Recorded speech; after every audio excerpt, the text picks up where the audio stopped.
Miss হবে না আপনার পছন্দের টিভি শো। দেখুন জি5 অ্যাপে একদম ফ্রি। এই কফি সেশনটা শেষ হলে আমরা কি কাজে ফিরতে পারি? Yes sir. ওকে।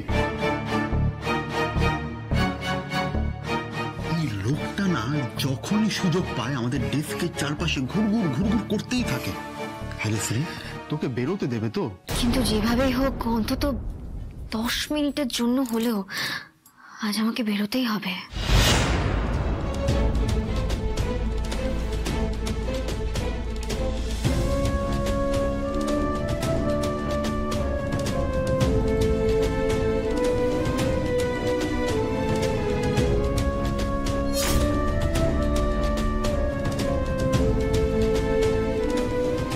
বিপাশা ম্যাডাম, আপনি ভেবেছেন আপনি আমি স্ত্রীর কথা বলে মদ খাওয়াবেন।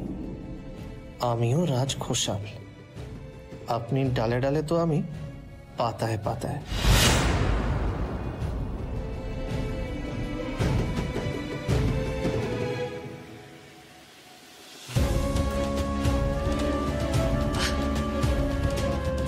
ওয়াও, তুমি তো পুরোটাই শেষ করে দিলে।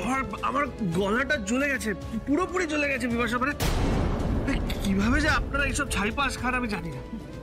ও বাবা, তুমি বুঝবে না রাজ, ভেতরে যখন আগুন জ্বলে অন্য কোনো জ্বালা ম্যাটার করে না।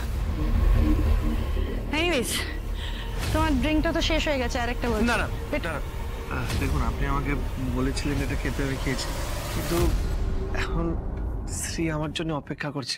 আপনি তো বলেছিলেন যে এইটা খেলে আপনি আমাকে আগে বেরোতে দেবেন। এবার আমাকে যেতে হবে, ঠিক আছে?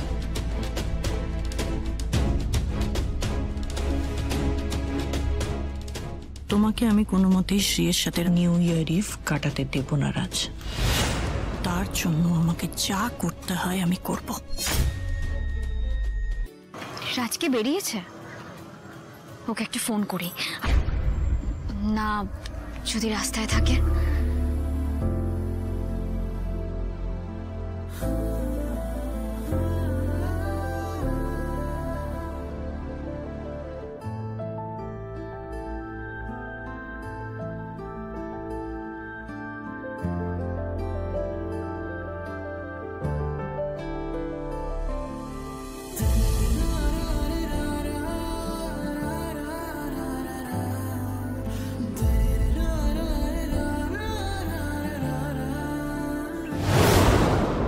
বিপাশা, বলছিলাম যে আমার মনে হয় আপনার ওই পার্টিতে চলে যাওয়া উচিত। না, বাইরে তো বোরিং, কত লোক। এখন আমি লং ড্রাইভে যাব। এই ঠান্ডায় লং ড্রাইভে যাওয়ার মজাই আলাদা। তুই যাবে? না, মানে আমি ক্যাব বুক করে চলে যাচ্ছি, আপনি যে ড্রাইভার ডেকে নিন। আসলে স্ত্রী আমার জন্য অপেক্ষা করছে। আজকে এত সহজে তোমায় ছাড়ছি না রাজ। আজ রাতটা তুমি আমার সাথেই থাকবে, শ্রেয়ের সাথে নয়, আমার সাথেই নিউ ইয়ার সেলিব্রেট করবে। জি5 ডাউনলোড করুন আর সব এপিসোড দেখুন একদম ফ্রি।